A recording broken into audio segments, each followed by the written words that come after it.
for a tubular...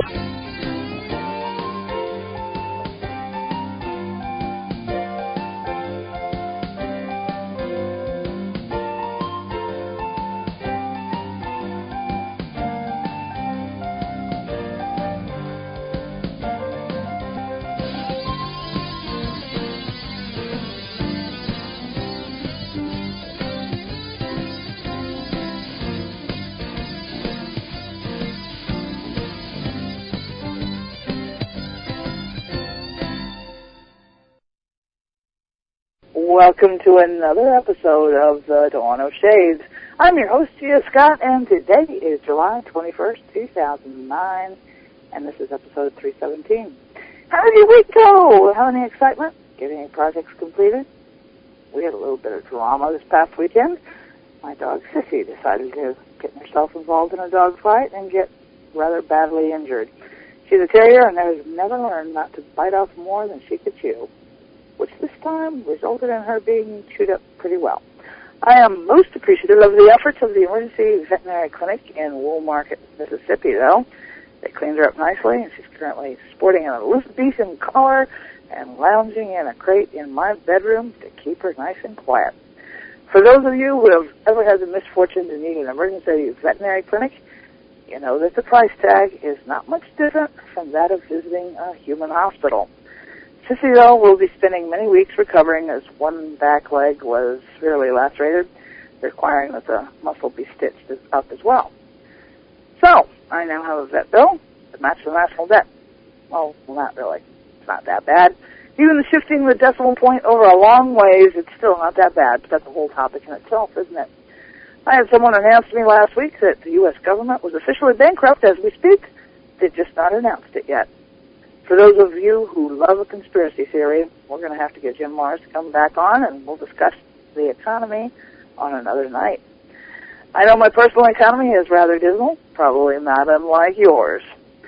The U.S. government, though, is part of the topic that we're going to be talking about tonight, even about how it keeps secrets. And the secret we are looking at is probably among the best-kept secrets, requiring years of detective work to slowly unearth the witnesses that have been silenced over 60 years ago. Mysteries are intriguing, and we all enjoy ones that don't spill their secrets too easily. But this one is taking it to new heights. 60 years of silence and two men persistently digging away, collecting documents and testimony, searching for the truth. Where is this secret? Fort Knox? Washington, D.C. Some desolate bunker hidden away under the ice of the polar ice cap. Maybe a sunken ship holding evidence of murder and money? No. We're talking about the mystery of that crashed craft at Roswell, New Mexico. Tonight we are joined by Thom Schmitt and Tom Carey, the co-authors of Witness to Roswell.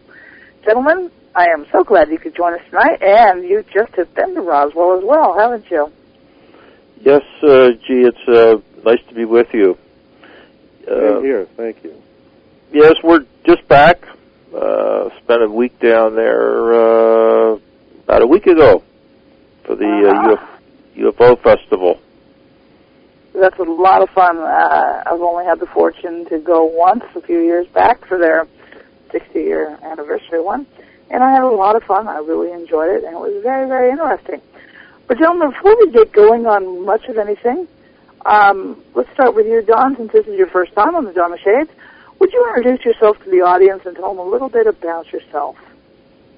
Yes, well, Witness to Roswell would be my fourth co-authored book.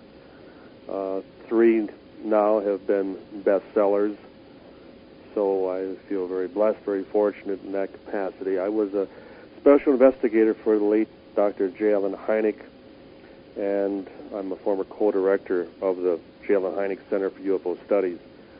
I served as the Director of Special Investigations for 10 years.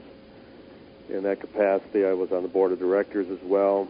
I was a State Director for MUFON for about 5 years, around that same time, and presently am an advisor with Stanton Friedman to the Board of Directors at the international UFO Museum and Research Center in Roswell, where Thom and I just spent a good week. That's quite an impressive resume there. Have been done hundreds of radio and TV. We've done dozens of documentaries. And the movie Roswell with Kyle MacLachlan, Dwight Yoakam, Martin Sheen, the Golden Globe nominated Best Picture for the year 1994 was based on our first book, UFO Crash at Roswell. So we are presently in negotiations on another possible movie deal on the current book. So people are going to be hearing a lot more about Roswell, whether they want to or not, because as you were describing and introducing us, we have just begun. It might be the end game for a lot of our witnesses, sadly, but we're going to step up the effort. Yeah, because it's definitely a case of running out of time.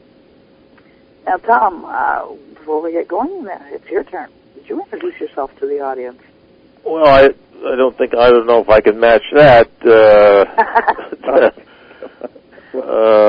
This is my second book, and I guess luckily both of them are bestsellers. The first one with Don was done 2 years ago, Witness to Roswell, Unmasking the 60-year cover-up, which we did for the 60th anniversary, and it became the #1 UFO book sales-wise in the world for 2007 and 2008. And we have high hopes that our current book, same title, Witness to Roswell, but a different subtitle, Unmasking the Government's Biggest Cover-Up, will also do very well. As for me, I was a MUFON state section director from 1985 until about 1998. I just basically investigated UFO cases in the Delaware Valley around Philadelphia, and quickly lost interest in the lights in the sky phenomenon, because unless there are extraordinary circumstances like the Phoenix Lights or Stephenville, Texas, they're just non-productive. They're just lights in the sky. And in 1991, I became interested in actually doing something on the Roswell case. That was my favorite case even then. And so I called up Thom Schmitt and Kevin Randall to see what I could do to help them out, as if they needed any help. So I investigated one aspect of the case, and that was 18 years ago, and it's hard to believe that here I am in 2009, still on the case and still as excited as I was 18 years ago. In the investigation. If this was a human baby that had been born 18 years ago, you'd be sending them off to college now. Yes, fortunately ours are already through college, so and the student loans will be paid this year. If anybody, the FBI is listening, they will be paid this year. But it's amazing, the amount of time that has been put into this, and for most of us, we read it and it's interesting, but the time investment is nothing like what you guys have put into it already. There's a misnomer out there that you actually make money in this business. It's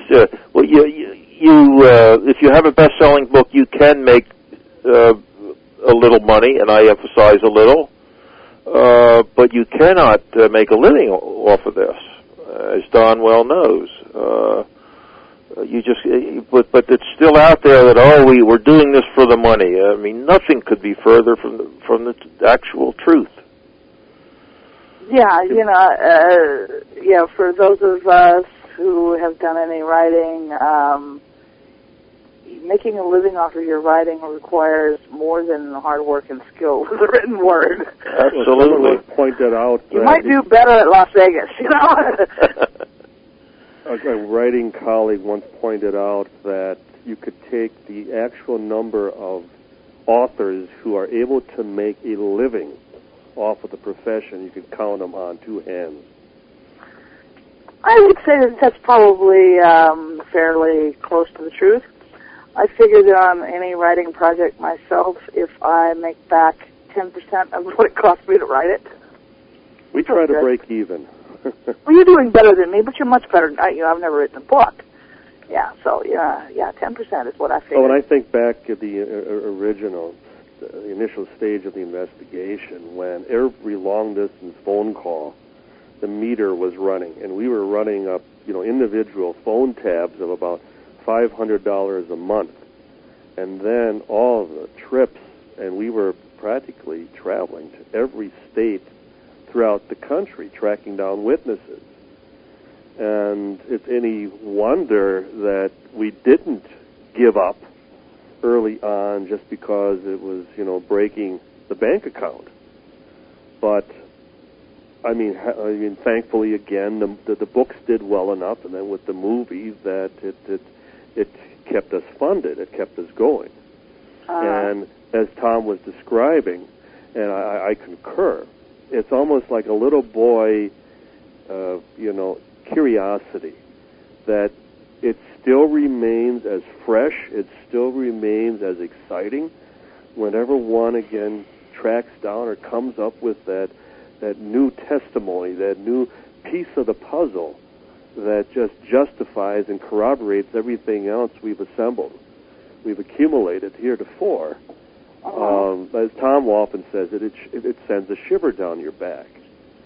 And I think that speaks well of the case, because I defy anyone to, describe any other UFO case after 20 years that still provides, that breakthrough,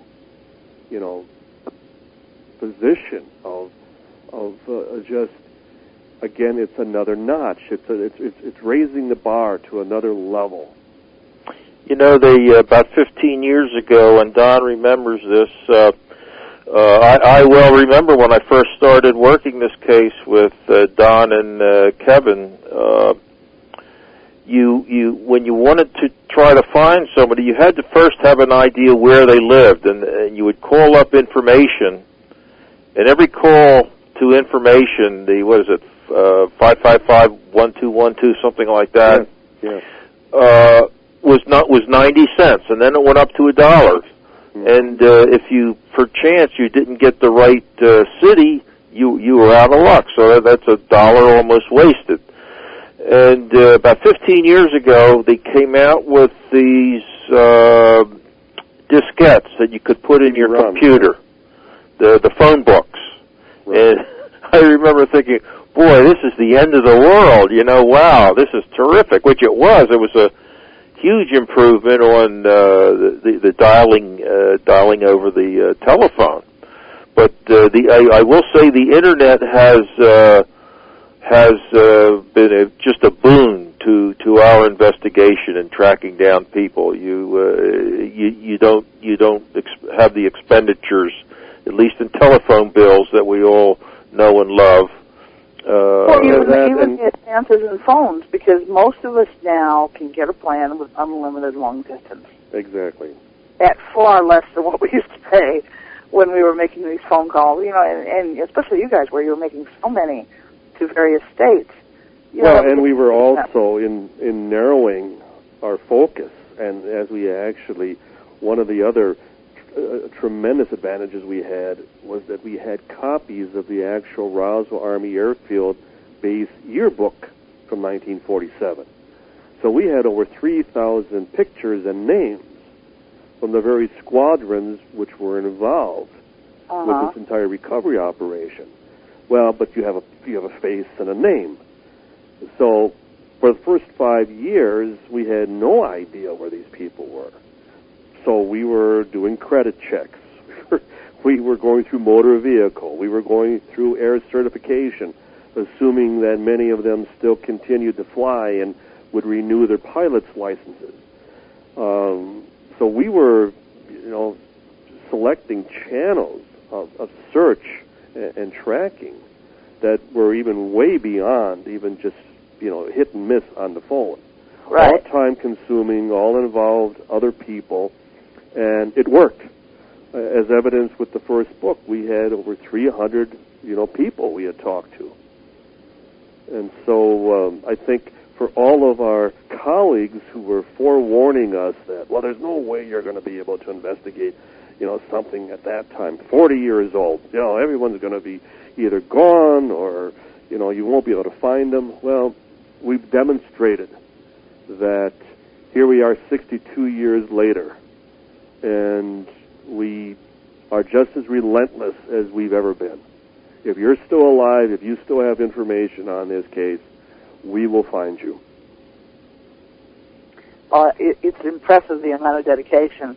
And I even think about 5-6 years ago when I'd be looking for somebody that was relatively a public figure. I had a name, and I had a profession, and I knew where they worked, and I was just looking for contact information. I might spend 2 or 3 days, and this is with the Internet, hunting for someplace, that had contact information, how to actually get in touch with this person. And, to just have a name and an age and, have to really start from scratch finding where they were, not even knowing for sure that they were still in the, acting as pilots. Did most of them continue with the air? Did that simplify things for you a lot? Well, not for me. I was looking for archaeologists early on. So what's interesting is I think back now and I said, my goodness, how did I do that? But I was looking for every archaeologist that was still alive that was in New Mexico at some point in 1947, and I found most of them. I would say I found and interviewed about 90% of them. Sure did. Yeah, you sure did.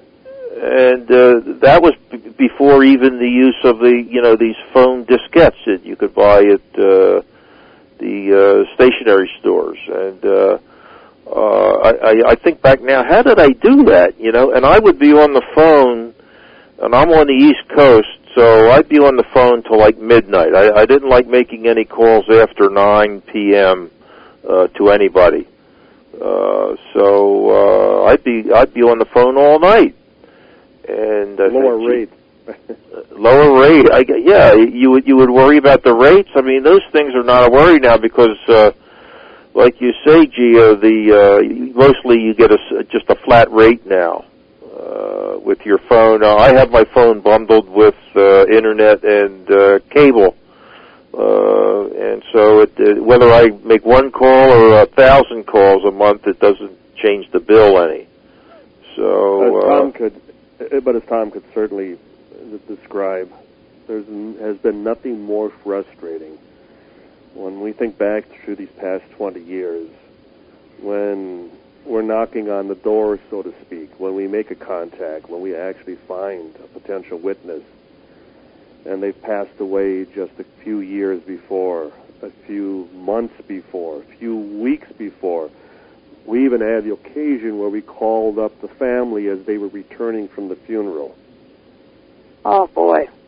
So we, as often as we've hit pay dirt, we've also come short just as many times. And it only, just is unnerving when one thinks of all the people that if we just would have found some of the key people a year before, 2 years before, and what we could have still, gained, hopefully with their testimony. After so many years of silence, I have to ask this question. After being silent about this case for so many years, how often would you find someone and they would be actually angry that you had found them and asked them? Oh, it happens. It happens. Don can probably tell you more stories than I, because they really get angry at him. But slam the phone down. But yes, it happens, and we should emphasize, Gia, that these people are not coming forward. They are not calling us up and say, "Here I am, come interview me." We have to dig them out, and many of them will say, "How did you find me? How did you find me?" And Don, I think, has had several cases where they have slammed the door in his face. Yes. Yeah, that has to be a little heartbreaking, too, after all the time spent finding them, to have the negative reaction. Now, I did have a question in the virtual auditorium asking whether or not a gentleman and his son had come to the Roswell Museum this year when you were there, and that stated that he had been on the flight that transported the bodies. Yes, that was certainly a big thrill for us. The flight that he's talking about was the flight of July the 9th, 1947, one of two flights that flew alien bodies from Roswell ultimately to Wright Field in Dayton, Ohio. And we interviewed all of the enlisted men. I include NCOs, non-commissioned officers, in that distinction. We interviewed all of the enlisted men on that flight, or at least most of them, and none of the officers. And a few months ago, a good friend of ours, Robert Slusher, who was on that flight and who we've known for years, passed away. And that left only one crew member that we knew about that was still alive, possibly alive, and that was a fellow by the name of Arthur Ossipchuk. He was a gunner on the B-29. And as soon as I heard that Bob Slusher had passed away, I called Art Ossipchuk. Just I was trying to think of when I made the call. How do I start the conversation with? I'm just calling to see if you're still alive. And fortunately, I got his wife, and she said, "Oh, he's out playing golf." So he was alive. Well, we were able to. His son, Arthur Ossipchuk Jr., drove all the way from Florida. Now, his father lives in Alabama. He picked him up on the way. They drove all the way from Florida via Alabama to Roswell just to be there this year at the museum. And we introduced them one evening when Don and I and Stan Friedman and David Rudiak were giving a presentation, and we had him and his son stand up, along with another gentleman. But it's a real thrill, even now, for us to actually see some of the participants in this long ago event still alive, and to me, they're real heroes as well as celebrities in their own right. Uh-huh. Yeah, I mean, 60 years is a long time, and you have to be somewhat thrilled that they're still not only alive, but functional people. And he's in good shape. He's 80, what was he, 85, Don? 85, yes. And good Still shape. hitting the golf course, right. Hitting the golf course, and he's the last survivor of that one flight, the last one. But he corroborates the details. He corroborates all the unusual circumstances, the crate hidden in the atomic bomb pits, and the high security, the armed guards surrounding the crate, the flight itself, the bombardier recognizing a mortician he had gone to school with, waiting on the tarmac with the other officers when they landed, his making the comment about, boys, we just made history when they returned back to Roswell, and they were all ordered to keep their mouths shut. That it was a non-flight, that it had actually never happened. They weren't even to say a word to their own wives about it. And there he was, and as Thom said, it was a thrill. It was more than just a pleasant surprise. And for him to be standing, back in Roswell after 60 years, as his case was, and to tell us, as a first-hand witness, it happened. at least. Don brought in another fellow, another 85-year-old. I had never met him before, but why don't you tell that story, Don? Yes, he was a flight engineer. He was on a flight mechanic, actually, and he was with the 393rd Bomb Squadron. So he actually worked on the planes. He worked on the engines. He serviced and, prepped them as far as pre-flight. And after, so many hours, they would overhaul the engines and everything. So he was right there. He was at the big hangar, as they call it, P3, Building 84, where the bodies and the ship itself and all the debris transited before being shipped out to its final destinations. And we had originally interviewed him about 20 years ago, and would just tell us it was just a weather balloon, nothing to it. And even his own son has tried for years. So last year we had the great fortune of another witness that Thom had found and had talked to, and we had invited to join us in Roswell, the late Earl Fulford, who was with the 603rd Air Engineering Squadron. And Fulford had actually been part of the final recovery operation, handled the pieces, the material that all the witnesses have described as being, something beyond our technology, even by today's standards.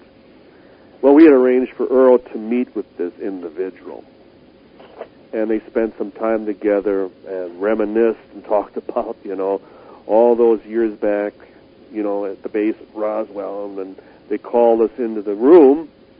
He looked at me and he said, "Whatever Earl has told you, it's all true." So, in other words, it's not a weather balloon, what you're saying. And he says, "Well, it's not." And then I would meet with him again, and then he would say it was a spaceship. Uh-huh. And then he said, "I want you boys to make me a promise that before I pass away, I want you to find out how that thing flew. It didn't have a moving part on it." So during this recent trip to Roswell, we had Arthur and him meet for the first time in 62 years. They were in they were in the same squadron, right, Don? And they had never met.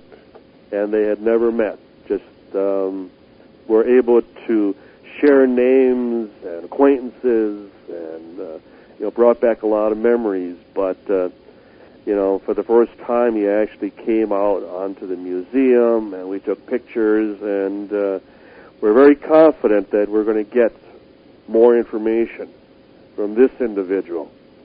Uh-huh. And so it demonstrates how we, even in the power of numbers and demonstrating the bravery of others who are willing to, come forward, go before the American people and say, "I don't care what the government says any longer.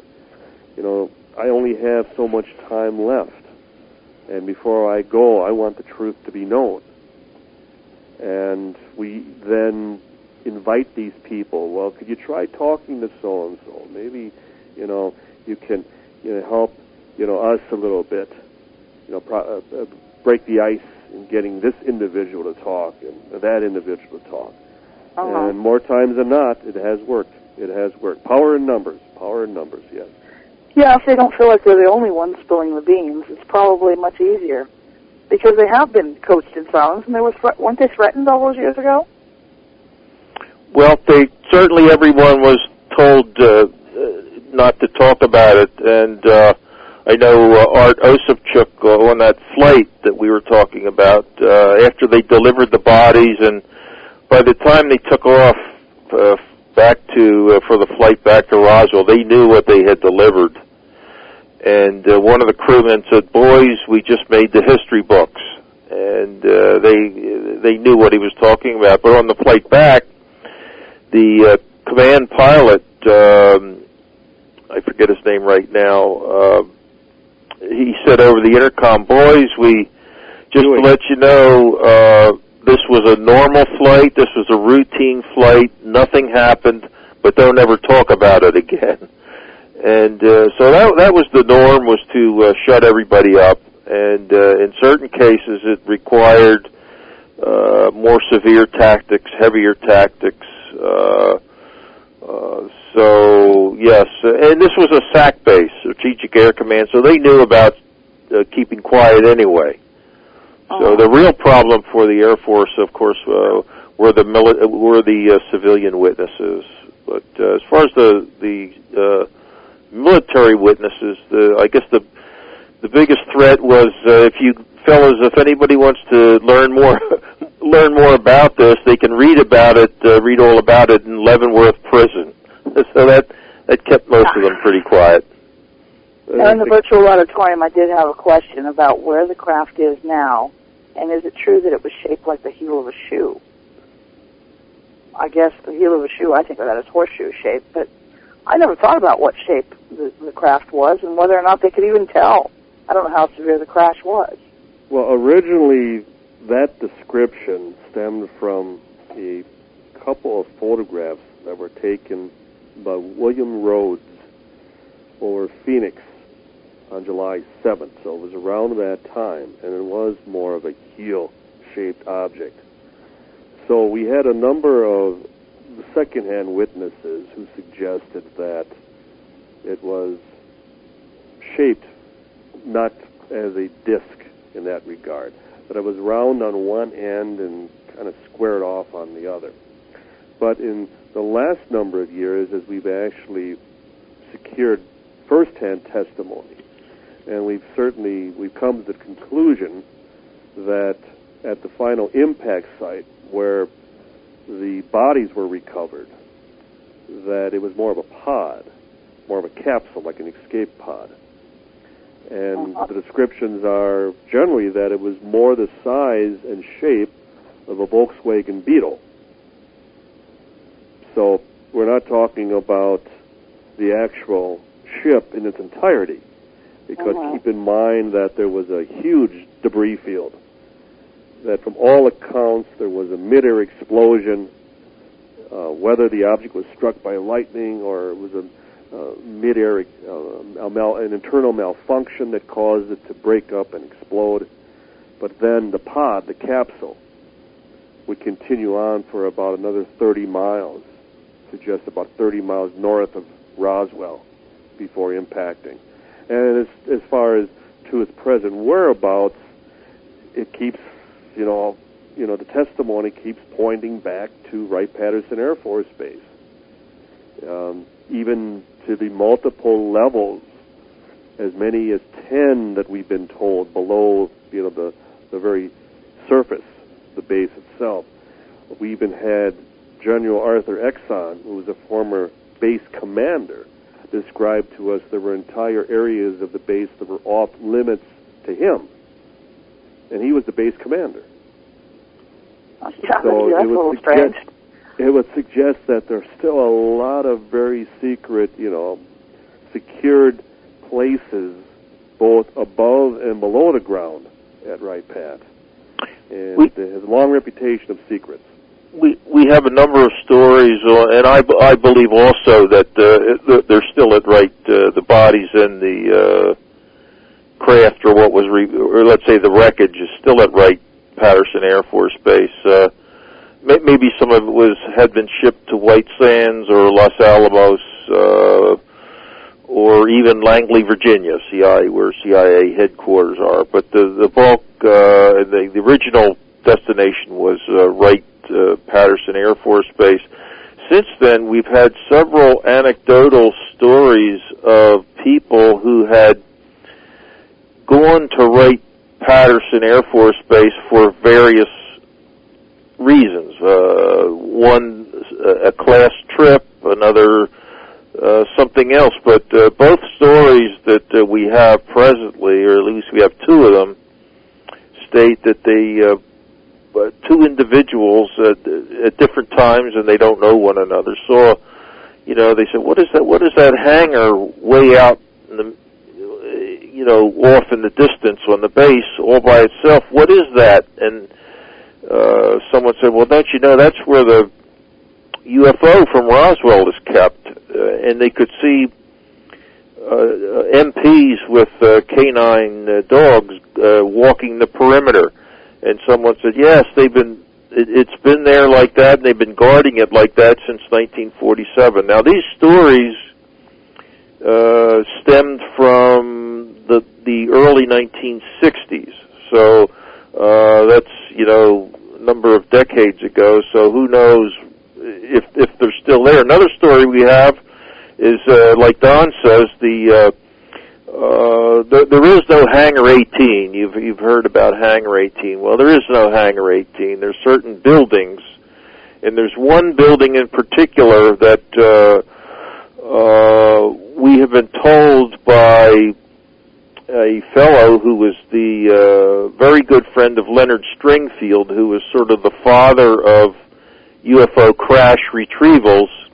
He was an investigator that was the first one to really document stories about potential or claimed UFO crashes. And this fellow was Leonard's friend and helped him publish his first book, said that Leonard told him that the Roswell stuff is in this certain building. The Foreign Technology Division has a building there. They just call it the Pink Building.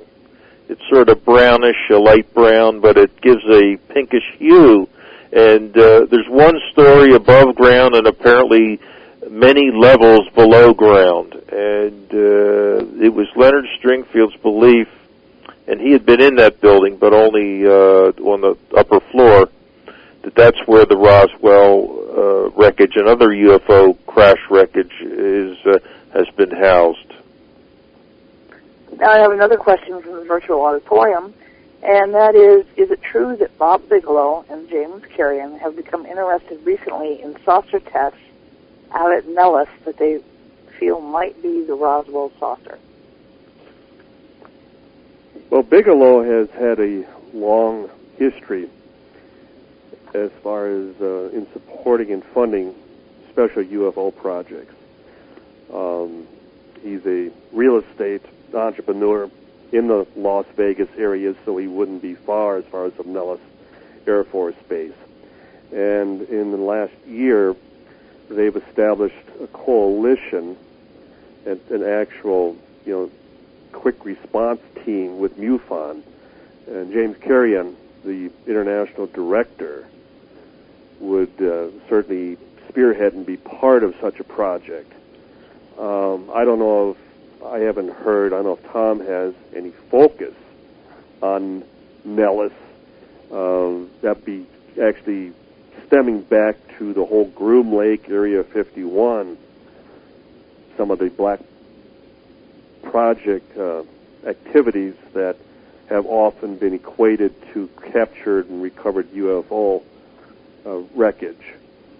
Personally, I, for one, have never had much acceptance, much belief that we were reverse engineering or working on alien technology at Area 51.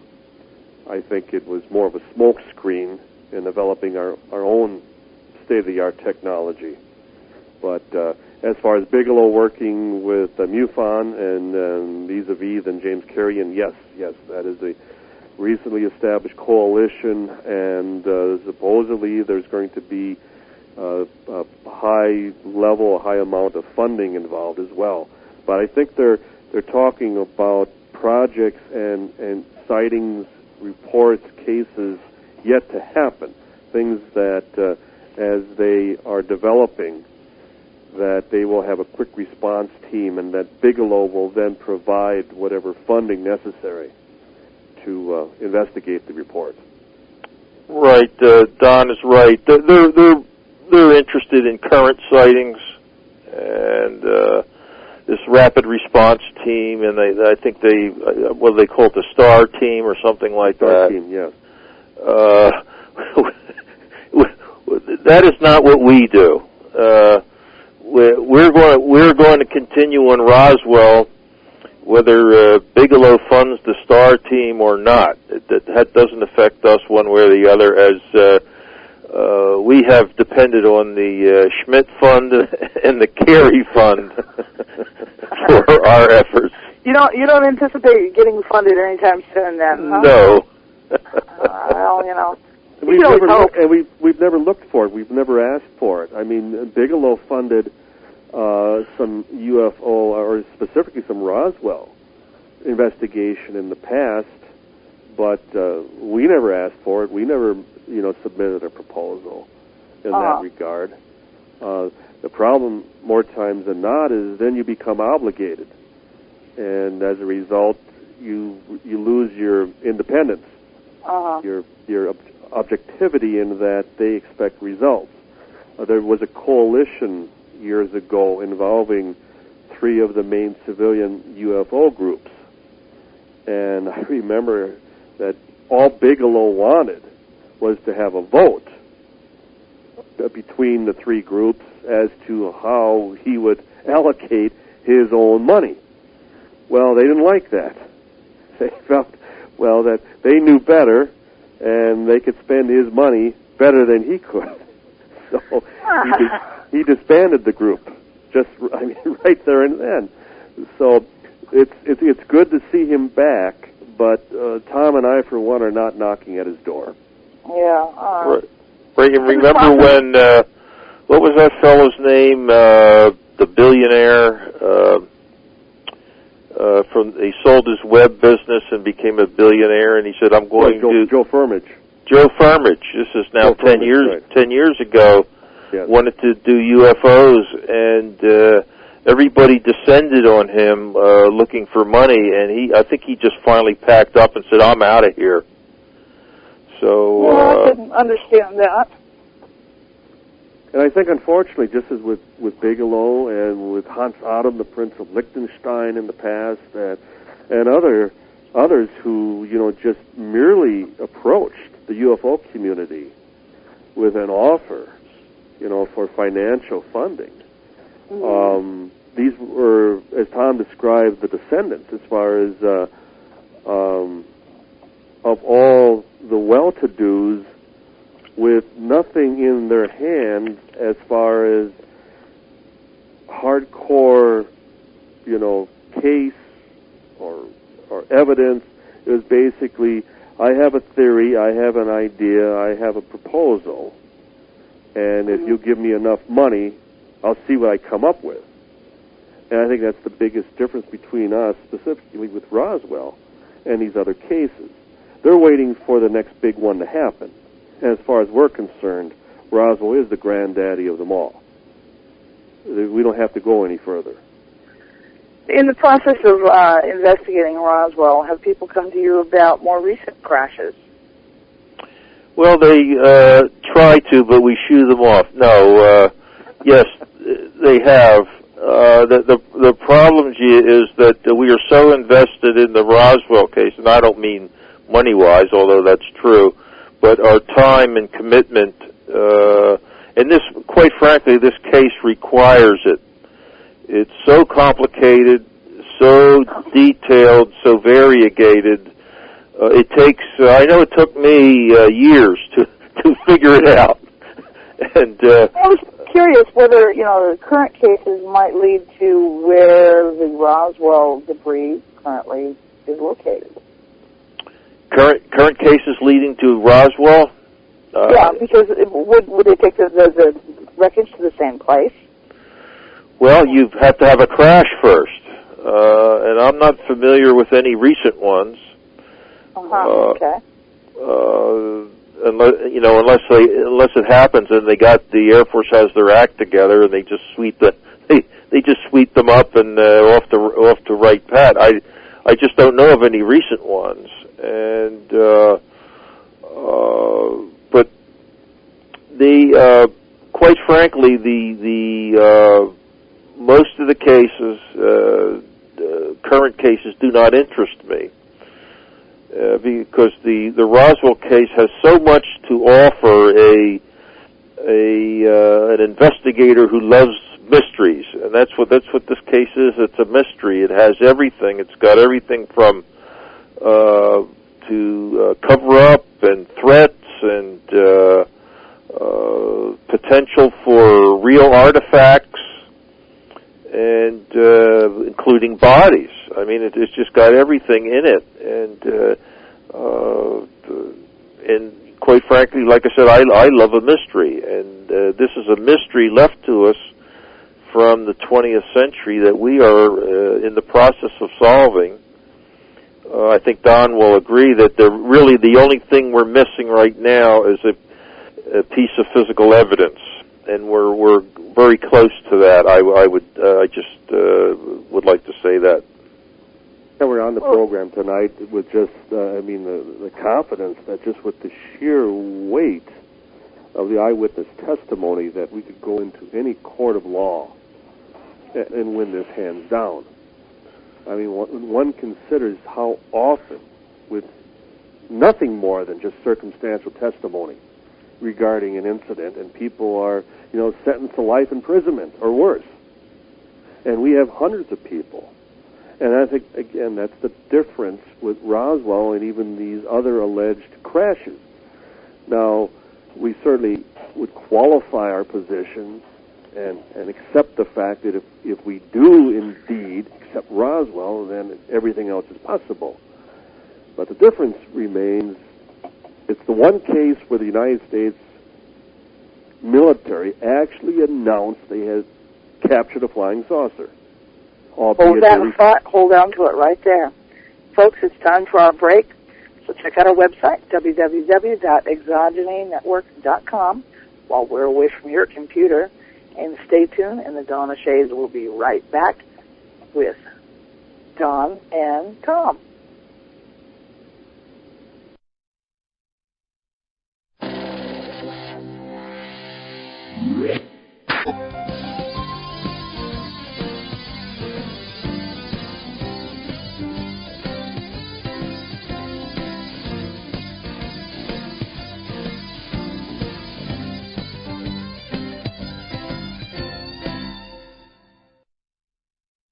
Welcome back to the Dawn of Shades.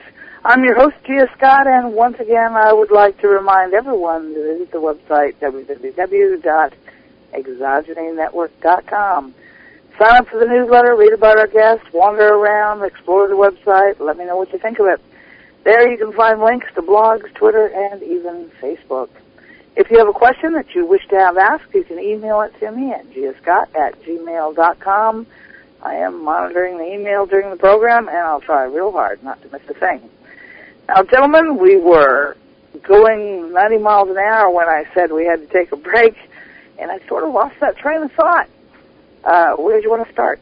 Well, I didn't. I was emphasizing the point that Roswell, as far as crashed UFO recoveries, is the only one that the United States military ever acknowledged. On July 8th of 1947, when they put out that press release, the first official explanation was that they indeed did capture a flying saucer.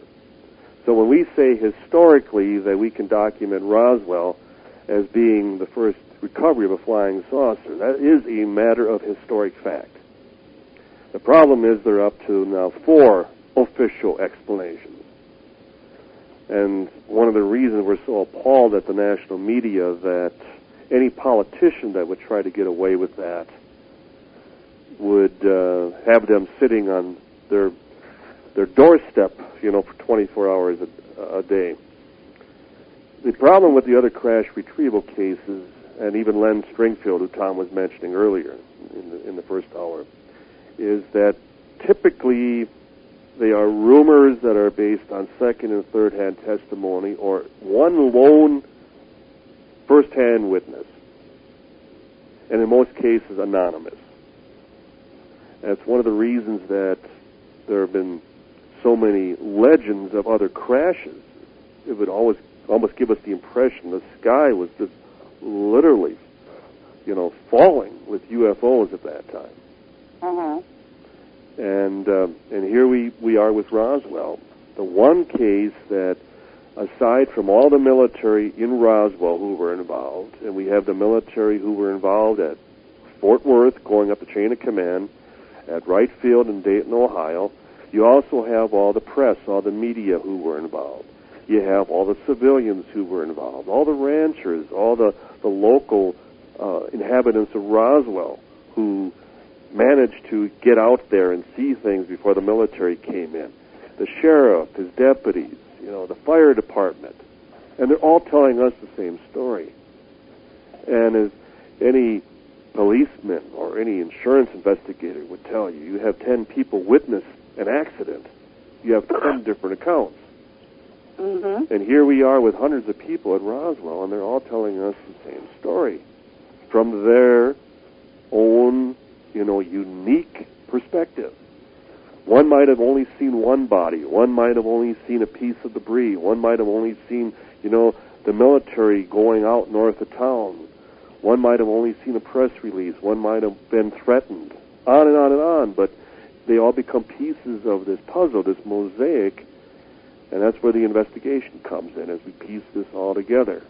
And that's what continues to amaze both Thom and I, that every new witness provides us with a new piece. Mm-hmm. Now, do you meet with a lot of skepticism and even ridicule from the public about the Roswell case? Actually, not as much as you would think. Most people have heard of Roswell, believe it or not. I'd be hard-pressed to think of somebody who never heard of it, but most people have, and even if it's, isn't that where that UFO crashed in Mexico, say Mexico or something like that? I said, no, New Mexico. Oh, yeah, that's right. Back in the 50s? No, 1947. But, no, there's, most people don't know enough about it to really offer in, valid arguments or even attempt them. They know, they've heard about the case. They're mildly interested in some cases, and but they don't know enough to really challenge you. And but the diehard skeptics, we basically, you're wasting your time with them because even they don't know the details of the case. They just know that it couldn't have happened, and that's their position. It couldn't have happened, because the government couldn't keep secrets, or for some reason that really doesn't hold water. And so... Well, it is kind of unusual for this many people to have been quiet for so long. So, I guess my thing is those threats must have been quite believable to keep civilians quiet. Well, they threatened them with their lives. And back in those days, the World War II was just over. The military was riding high, and patriotism was still something to be cherished. So when your military said this is a national security item, don't ever talk about this, most said yes, absolutely, yes sir, we will never talk about it. And if they met with any resistance, they started issuing death threats. So somewhere between those patriotic people and the people who were issued death threats, they kept quiet for basically 30 years before people started coming forward, and only then it was very few. But today they're more that America is gone. From the 1940s, it's gone, and so we find that, like Don said earlier, what can they do to them now? So some of them have that attitude. Others have passed away, but their children are less reticent about talking, and they will talk to us where their parent wouldn't. So there's a number of factors involved, and also, like I said before, they're not running forward, waving their arms to be interviewed. It's just that we find them and then we interview them. Some talk and some still will not. There are many who still will not talk because they feel that they made took an oath for their country never to talk about it. So those people, we have to honor that and go on to the next person. But there still are people like that. Thom will remember one of the witnesses after he described at the very hangar that he had guarded and saw the bodies, P3, which we mentioned, Building 84, and after we completed the interview with the film crew, and he walked out with us, and his first comment was, "I'm not going to lose my pension now, am I?" And so it demonstrates, as Thom just described, the level of fear, the level of intimidation that not only these people but their families have lived with for all this time. And many a spouse can describe how just within recent years they would learn that, their loved one was involved with the Manhattan Project, or worked with the FBI during World War II, or worked as far as some covert undercover operation, as was recently, described just last year, that Julia Child, for example, and others worked undercover during the Cold War, securing information for intelligence for our country. So, yes, we're talking about a generation that lived secrets. They demonstrated time and time again that they could be trusted, especially in affairs of national security. And these were the very people who were also selected to be part of this recovery operation back in 1947. Because let's always keep in mind, they also were in charge of the atomic bomb. They were the first nuclear strike force in the world. So they all had top security clearances. If you were a short order cook at that base in 1947, you had a top security clearance. And unfortunately, most of the witnesses have died with the true story. But it just speeds up our efforts all the more. In our new book that came out, I guess, a month or two ago, we described the base chaplain at Roswell. His name was Elijah Hankerson. He was a black Baptist minister. And according to his surviving son and daughter, and he was at Roswell because we have a copy of not only the base yearbook, which he is not in, but the local city directory from 1947, and he is listed with his wife as living in Roswell. And on his deathbed, his son and daughter noticed, boy, he's saying some strange things here. He was saying, in my father's house there are many mansions. He just kept repeating over and over again. In my father's house there are many mansions. And he kept repeating, having a lot of knowledge is not necessarily a good thing, or not always a good thing. And then finally he kept repeating, I'm just a man, I'm just a man. And his family is there, what is he talking about? I mean, what is this? And they just didn't know. And so after he died, the mother had already died. And so after their father died, they started going through, like most of us, when our parents die, you inherit all of their, belongings and papers, and they started going through his military papers, and lo and behold, they discovered that he had been stationed at Roswell in 1947. Well, he and his wife had never mentioned, a 30-year career, he never mentioned to anyone, they never mentioned to their family that they were ever at Roswell. They mentioned everything else. They checked the bases that they had been to and stationed at, and he talked about that one, he talked about that. but he had never mentioned that he was ever stationed at Roswell.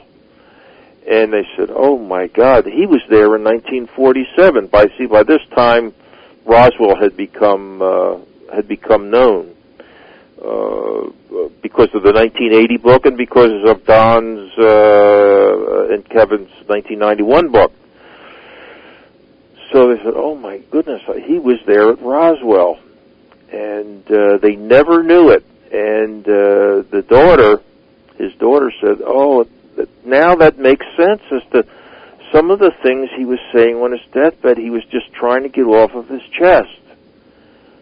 And if she had ever known that he had been in Roswell, she certainly would have asked him about it, but she never knew, and the family never knew, which is kind of odd. So that's just one of the new stories we have in our new book.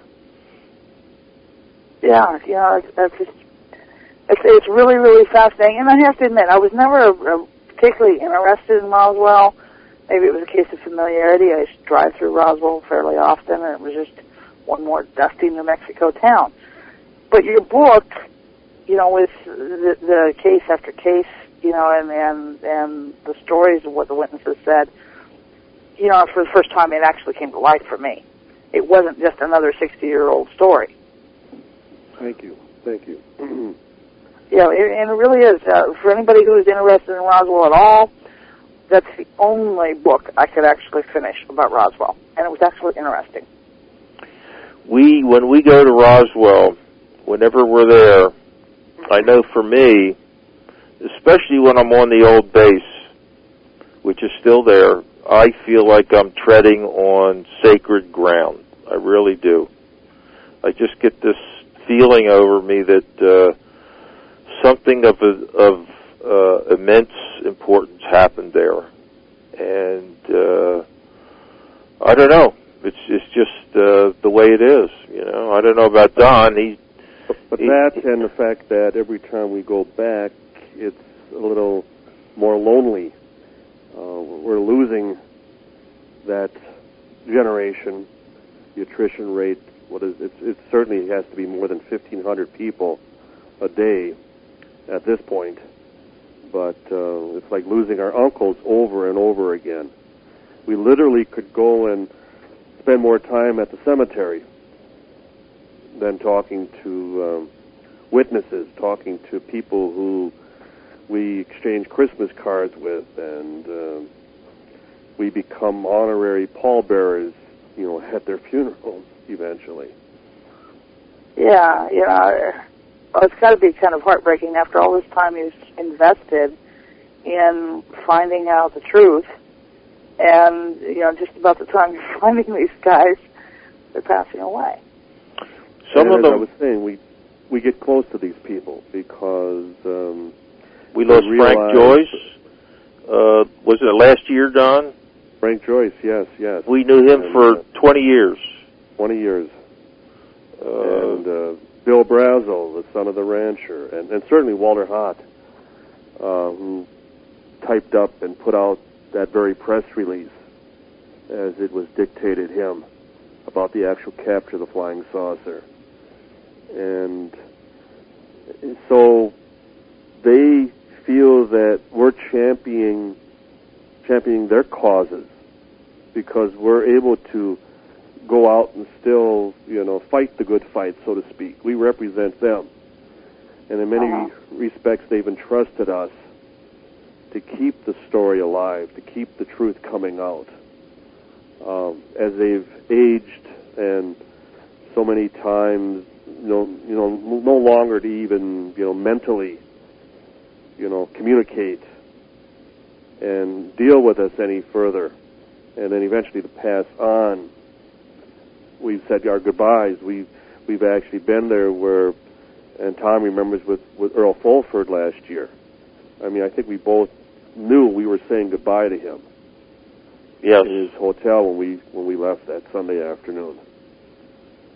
And they look at you and they smile because not only are they proud of the fact that, I finally told the truth. I finally came forward. I took the chance. and it paid off.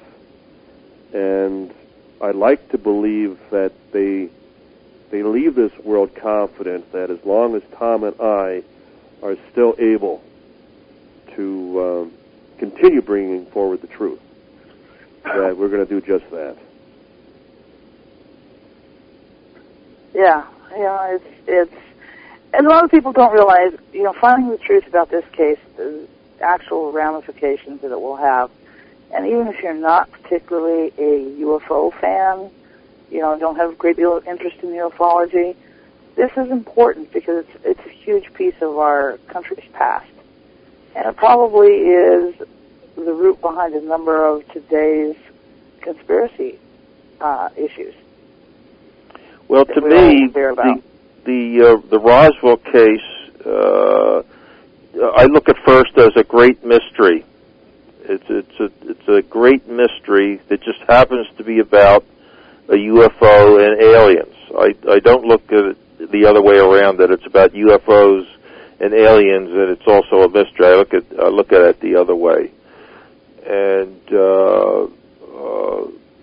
people who don't appreciate the true story, the real story that's going on here, as you just said, to them it's just another UFO case. Well, it's not just another UFO case. There's so much that went into it, and the ramifications, like you say, are still with us today about cover-ups, conspiracies.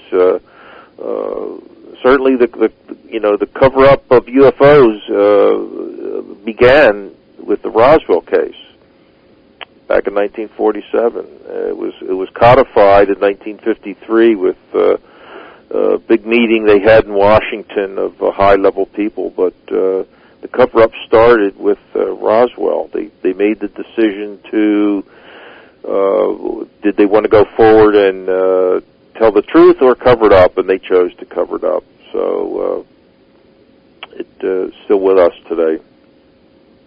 And I think it's for people of, you might say, the generation that's now, 45 to 60 years old. The Roswell cover-up has probably been a huge shaping factor in how they regard the government and how they regard the world in general. Because if this could be covered up, what else is covered up? Well, we've often, said that this may be just the tip of the iceberg. But as Thom was just alluding to the fact that this happens in 1947, it changes everything. It affects everything thereon. And we've also pointed out that if we're wrong about all this, it doesn't change anything. I mean, we just, we're on the wrong trail all this time, and if anyone, and unfortunately the government can't even provide a single witness to the contrary, but if that should ever be the case, again, it won't change anything. But for all the detractors, for all the scoffers, for all the skeptics who have made every effort to distract us, to slow us down, to even smear and destroy our efforts, if they're wrong, it changes everything. I mean, who's guiltier of the greater investigative, journalistic malpractice? It certainly won't be us. As one of the reporter from one of the major networks just last fall, we were in the very hangar where so much of this took place at that old base from 1947, and he asked me, he said, now you've spent 20 years of your life, you devoted all this time, why are you doing this? And I looked him square in the eyes and I said, because you won't. And to me, that's what I find just as big a mystery in all this, the fact that the national media treats this subject as just so taboo, something that they would risk their reputations, their very careers, if they'd ever take it seriously. And yet, the government officially investigated this subject for 20 years and would claim they came up empty-handed. Well, I defy anybody to show me one other example of a mystery, of a phenomenon that us taxpayers funded for 20 years to come up with no answers. And that's what we're asked to believe. It's just all a weather balloon. You know, Gia, the Air Force position today is there are two parts to it. They explain away the wreckage as this high altitude weather balloon array. That's basically what they were. Weather balloons, Project Mogul, but they were rubber weather balloons and tinfoil radar targets. And they explain away the bodies as these anthropomorphic dummies, mannequins that you see in the clothing stores, about 6 foot tall. They look human, and they say that that's what the people who reported seeing the little bodies saw 10 years later. They say that they confused the 1950s and 60s with the 1940s. Now, I don't know anybody that's ever done that, but that's what they say happened, that that these people in 1947 who claimed to have seen bodies out in the desert or on the base actually were confusing being out in the desert in the 50s and 60s and coming across these crash test dummies that the Air Force was dropping to test high-altitude parachute drops with these mannequins. Now, time compression is what time compression, and it's just... And your time machines are so believable compared to a crashed UFO. Yeah, and to top it off, they cannot supply, living or dead, one witness for either one of those stories, positions. That's why when Don says we could go into a court of law and win this case hands down, it's because the Air Force cannot supply one witness for either one of those positions, whereas we can supply over 600 witnesses to pieces of a story that all point to an extraterrestrial visitation. So that's why if they come out with another explanation, and we believe they already have, they slipped it into the mainstream media via the back door, and they're referring to Roswell as a myth. Somehow they're all using the term now, myth.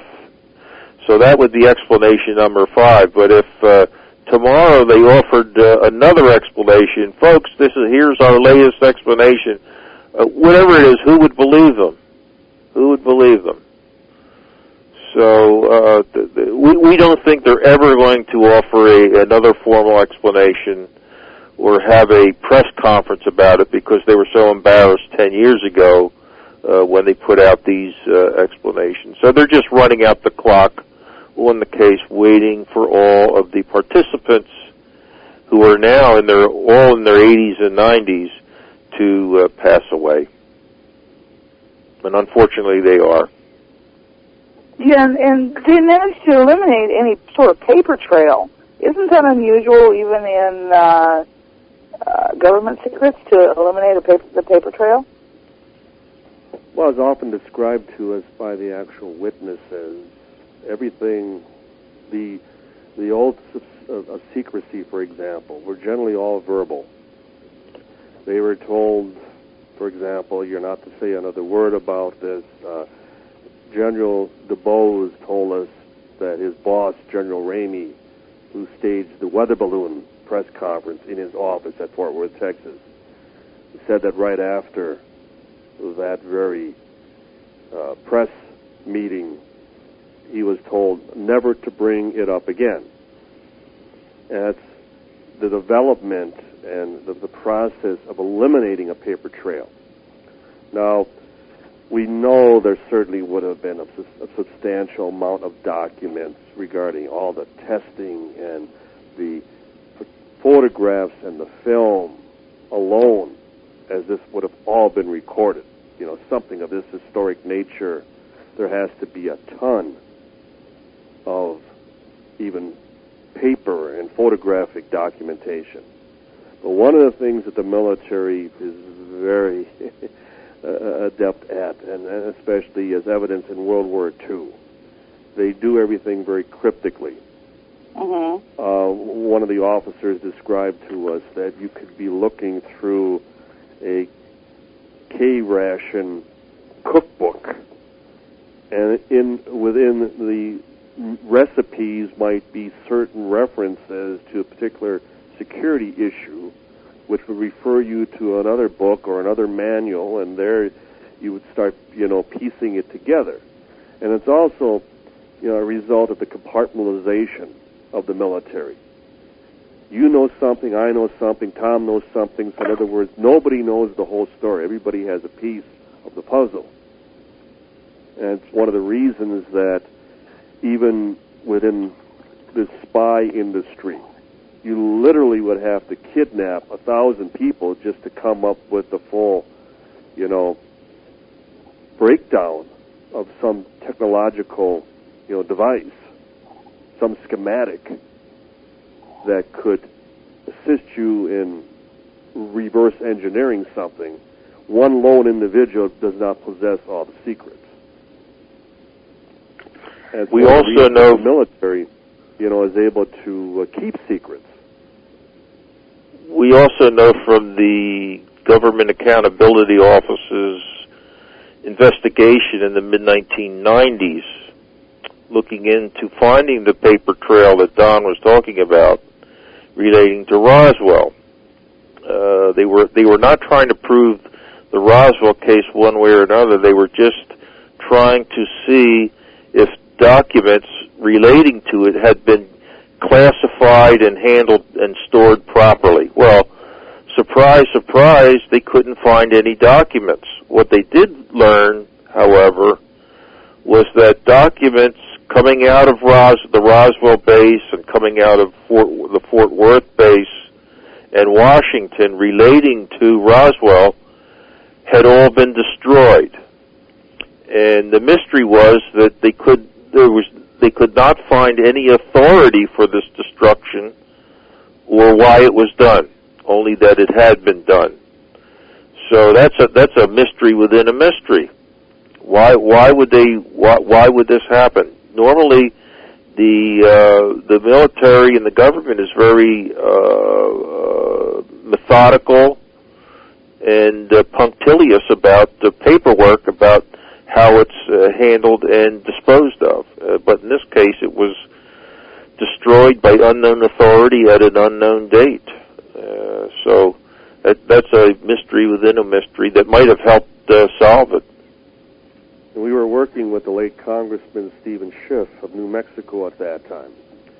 And we had originally approached him and just representing his own constituents, who turned out to be many of our witnesses from New Mexico.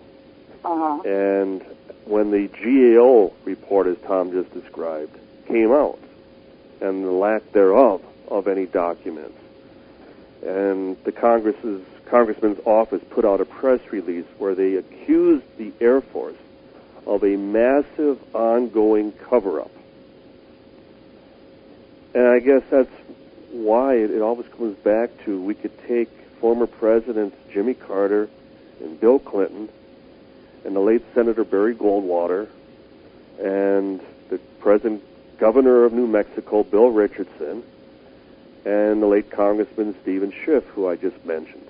And they would all lament, they would all, state publicly that they were not able to get any answers regarding Roswell. That for whatever reason, now after 60-some years, Roswell is still being covered up. So we're in very good company. When we're talking about right up to the office of the President of the United States, basically being told, don't go there, Mr. President. We can't tell you anything about that. That's all we're maintaining.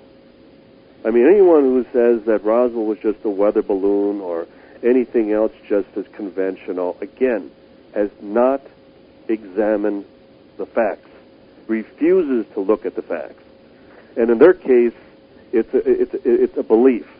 It's a dogma of faith. It's their response is just as extreme as someone who not only do I believe in UFOs, but I know which planet they come from. Well, in our case, it's a conviction.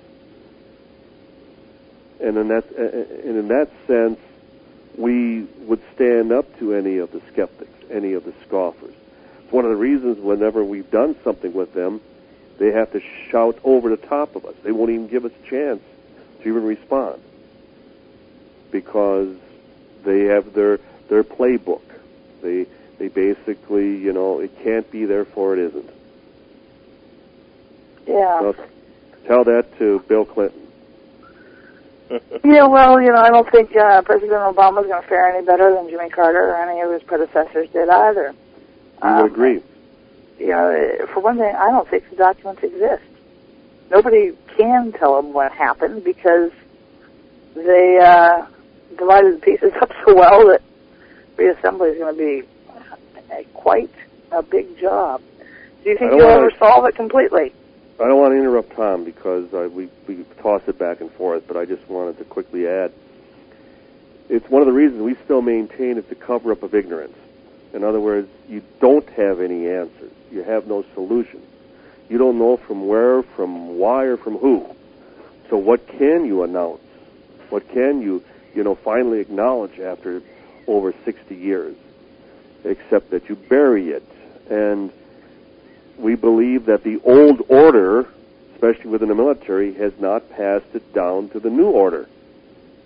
That most of them have decided that they are taking it with them. They are dying with the truth.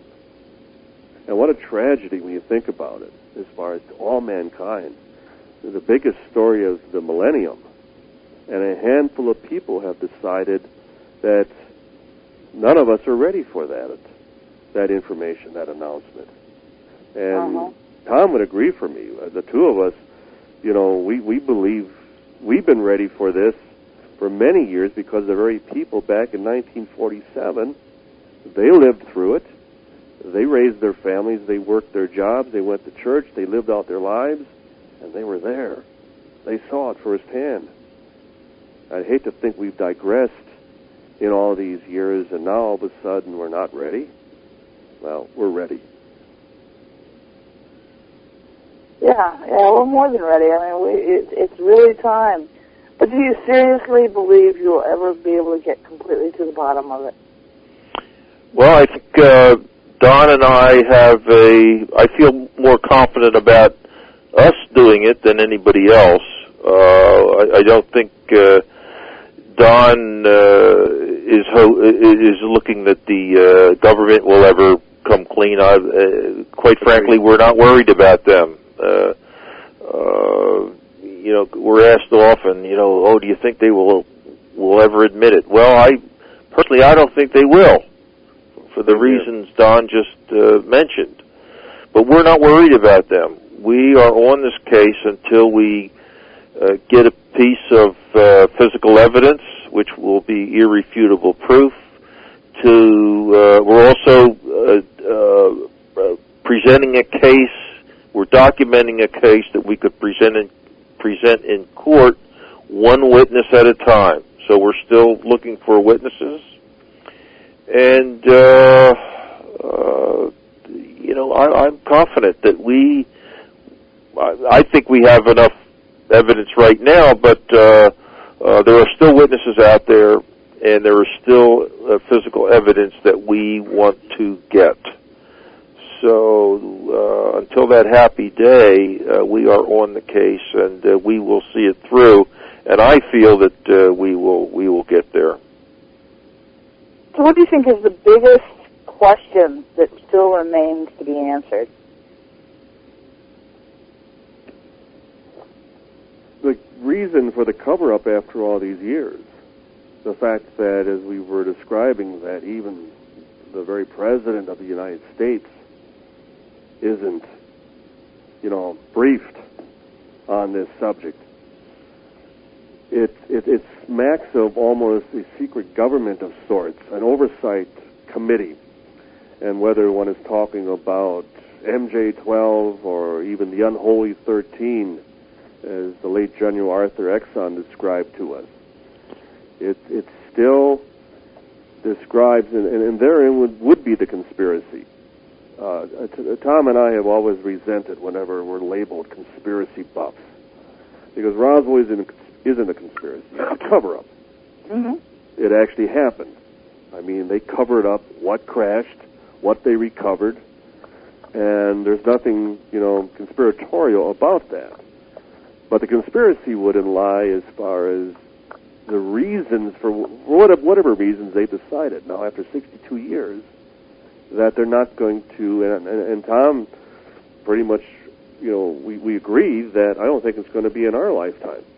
For our colleagues. So has anyone ever threatened either one of you or suggested that you stop your search? No, not.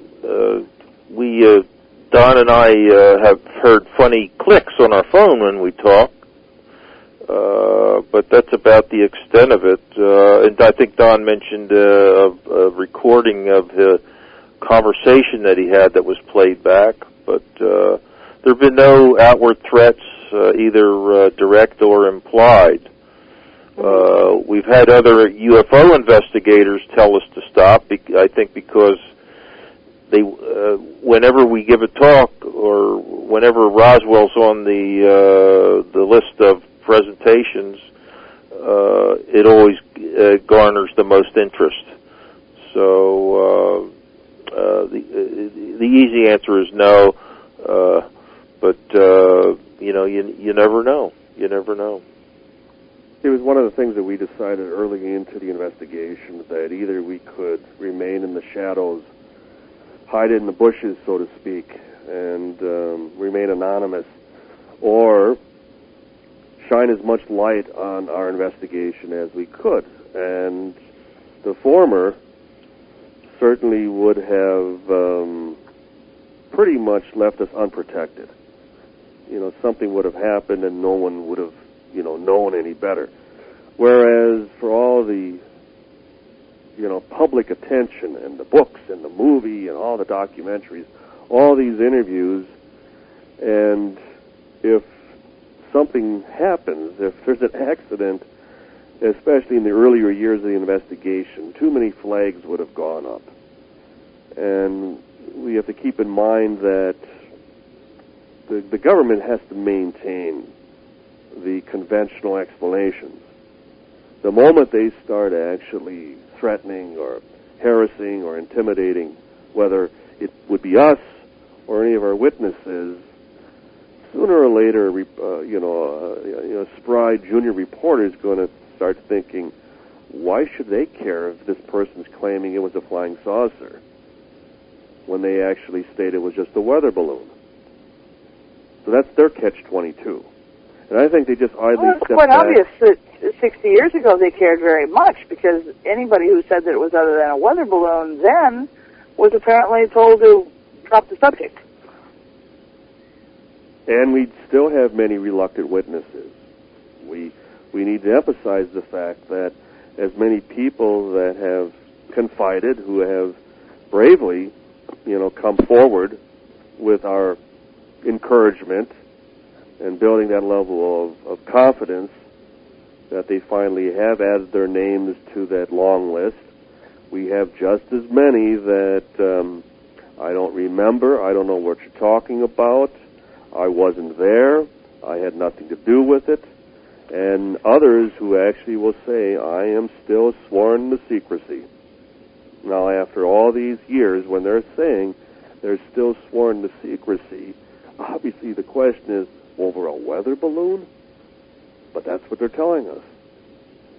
So, yeah, we don't know about the fear and intimidation that a lot of people are still living with because they're not talking to us. We have had a number of witnesses tell us, especially their children, when after the witness himself has passed away, that their father had been visited over the years by, they just refer to them as suits, somebody in a dark suit, FBI type, reminding reminding their father of remaining silent. We have a number of witnesses who that happened to. And like Don says, over a weather balloon, checking up on somebody over a weather balloon, it just doesn't add up. And here's where the Air Force was really, you think about it, you say, how dumb can you be? Had they said back in 1947 that it was an experimental jet fighter or jet plane, a rocket plane, something like that had crashed, we wouldn't be here tonight talking about this. But instead they came up with this idea of a weather balloon, which is so diametrically opposed to what was stated originally. A spaceship from another world turns out to be a rubber balloon. It was just so far-fetched that no one believed it, except your hardcore skeptics, of course, but they have other issues. But they should have said something like experimental aircraft, and that would have been, I think Don agrees, that would have been the end of it. Except for the witnesses to the bodies, because once you start talking about non-human bodies, all bets are off. And that was the dilemma they had at that time. That there were civilians who had actually seen bodies. And obviously a weather balloon doesn't have, a crew, doesn't have a pilot of any sort. And that's why Thom is correct. The introduction of the weather balloon explanation, as it turns out, it worked for 30 years. But the moment people started coming forward, and then when people started talking about, and I saw the little men, I saw the little people. Now, how recently were these civilian witnesses visited by the suits, as they're called? Well, did that stop in the 60s? Did it continue? Oh, no, it continued up until the witness would pass away, whenever that was.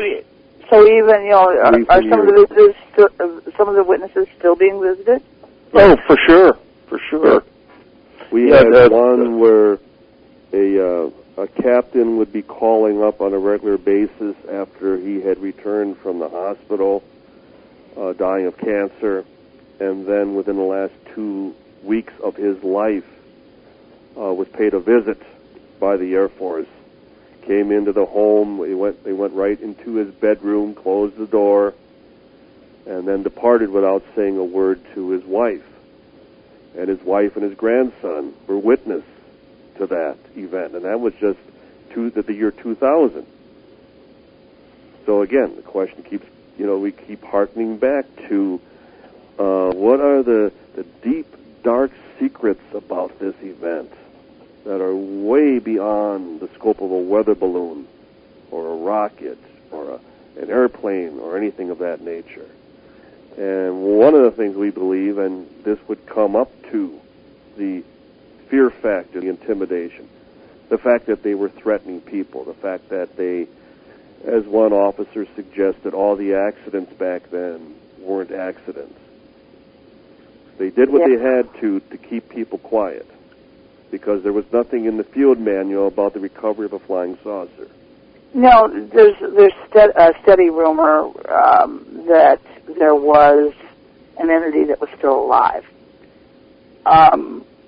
Did you find that was true? Well, we have a number of stories. They're all anecdotal about the one that was still alive. And I'd say we have at least a half a dozen stories of one that was still alive. From the fireman who visited the crash site when it was first reported, the crash site north of town, where he saw 3 dead ones and one that was alive. And he was whisked away, so he doesn't know what became of it. But others have said that they saw it. We have a recent story of it turned out to be a mistake that the gentleman got to see it. He was an Air Force lawyer, and they made a mistake, and they brought him in to see the alien, which they were keeping at the guardhouse, the jail on base, and he was actually meant to go somewhere else, but it was a mix-up, and he saw this little creature.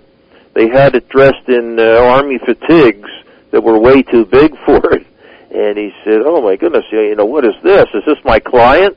He was a JAG officer, Judge Advocate General, and it had a hat on it, this big head, and it just and finally someone came in and said, "Wait a minute, aren't you Lieutenant so and so?" And he says, "No, I'm Lieutenant so and so." "No, well, you're not supposed to be here. Get out of here." So they took him out, but he got a look at this little creature that was there in the jail. They were holding it in the jail, and prior to that, they had taken him over to the big hangar P3, to see the craft that they were keeping in there from the Roswell crash. And he got to see all of this by mistake. And we only learned of this story last year from a witness. It escapes me at the moment how we found this person, but that's one anecdotal story about the live one.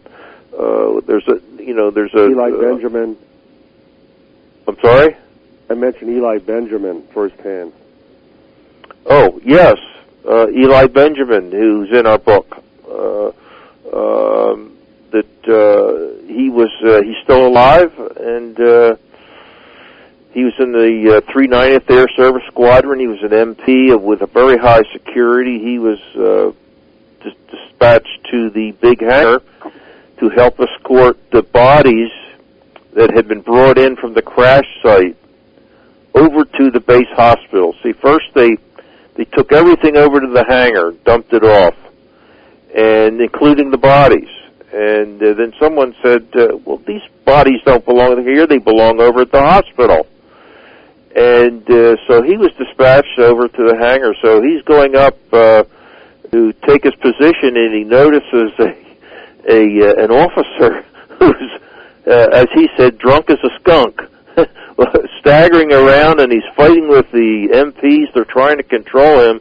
Well, he was an officer who had actually been out to the crash site earlier that day, and that upset him. So, and he was the officer that was supposed to be in charge of this detail to take the bodies over to the base hospital. Now, seeing the crash. Gentlemen, I hate to cut you off, but guess what? We are out of time. Well, that story's in the book, so you can read about it in the book. What a place to end it, right? Yep. Folks, you can see the book cover as well as get information about the book at exogenynetwork.com, and all the information about Witness to Roswell is right there. Outside of that, I want to thank you, Thom and Don, both for joining us tonight, being such fantastic guests. This show flew by me. I've enjoyed the program tonight. I hope all of the audience has as well. And I hope that you found that it provided plenty of food for thought and more illumination for your personal journey towards truth. Join us again next week as we bring you another exciting episode of The Dawn of Shades. With that, we are out of time. I'm your host, Gia Scott, and good night.